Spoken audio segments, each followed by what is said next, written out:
All right, so our Democrats just really asking Republicans to shut up. Joining me now with reaction is one of those pesky, wascally Republican Congresswoman McCollum was probably talking about. This is Minnesota Congresswoman Michelle Bachmann. So I guess you can't be critical. You can't say socialism exists. You can't be critical of government. I thought this was the highest form of patriotism when the criticism was aimed at George W. Bush. Something's happened. I must have missed it. What happened here? Well, apparently it's hate speech when it's on the right, and it's not hate speech when it's on the left. So, go figure where that comes from. But the main thing right now really is the government takeover of private industry, and we're seeing that in one sector after another. And the worst is this new financial regulation bill where the federal government wants to decide who will get credit in the future in the United States. They want to decide what a bank teller in Peoria, Illinois will make, and they also want to give permanent bailout authority to the federal government and bypass Congress. That is the federal government coming in a real thuggish way, if you will, and taking over the boardrooms of private industry. This is what makes people very unsure about their government right now. Well, I think a lot of people are raising very legitimate questions about the debt, about the deficits, about a weakening of our national security, about a lack of moral clarity and a war on terror. These are legitimate questions. But there seems to be a coordinated effort to intimidate, silence, and demonize any critic of this administration, this House of Representatives, this leadership. And you in particular have been singled out here, and I just want to know, what do you think is behind this from your perspective?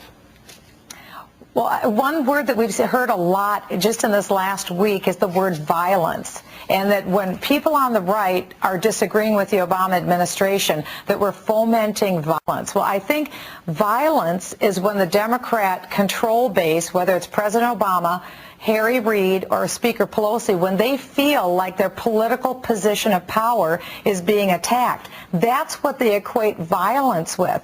But as a matter of fact, the First Amendment was written specifically to guarantee freedom of political speech. People have the right to disagree with their government, especially when they see these unprecedented actions that are taken by this president, putting us in greater debt than we've ever seen, increasing taxes to a level that we haven't seen before, at least what they're talking about increasing taxes to, and this very unprecedented level of the federal government taking over private banks, car companies, insurance companies, the federal government owning over half of all home mortgages, taking over the student loan industry, health care. Yeah. Of course the people are reacting. You see, and this is what is troublesome to me, because the very same people that are now accusing any conservative critic of this incendiary language, they were noticeably silent. We have a video of FALN terrorists that Bill Clinton eventually pardoned, making bombs on video. He gave them a pardon.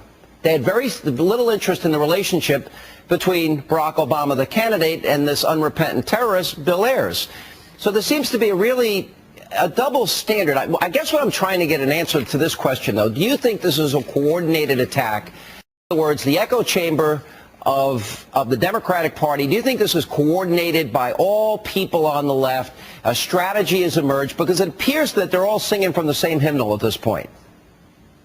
Well, they are. If you look at all of the news shows over this last weekend, they use practically the identical language. They talked about a war of words. They specifically identified Rush Limbaugh and Glenn Beck and Sarah Palin, and they were, as you said, they're singing off. But essentially, it's whoever they see as an effective voice, that's who they go after and attack right now. But really, the bigger issue in all of this is what is happening in Washington. What's the federal government doing under the Obama administration? And this is serious. When you have the Obama administration, for instance, in this new financial control bill of financial services, suggesting that the federal government should decide who gets credit in the future, or having permanent bailout authority in the future, people are opposed to this. But they want to ram this bill through just like they rammed through health care. But the American people are saying, no dice. We don't want to play this game anymore. The thing that I find most interesting is in the Wall Street Journal today is you have the guy, the president of the Pew Research Center,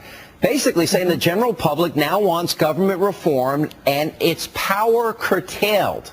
So what I think has happened, and tell me if you think I'm wrong here, is I think conservatives have won the argument. They won the argument on health care. They forced it down our throat anyway. They're winning the argument on the size and scope and influence of government, and now the reaction is to now just lash out at the messengers that are saying, you know what, we could do better with limited government, lower taxes, and a strong national defense. And this, propaganda campaign, what do you think the net result? Does it work? Does it backfire? Oh, sure. That's all they have left now is they use pejorative terms, hateful terms, against those who are carrying the message. So whether they're attacking conservative talk radio or conservative TV or whether it's internet sites, I mean, let's face it, what's the Obama administration doing? They're advocating net neutrality, which is essentially censorship of the internet. This is the Obama administration advocating censorship of the internet. Why? They want to silence the voices that are opposing them.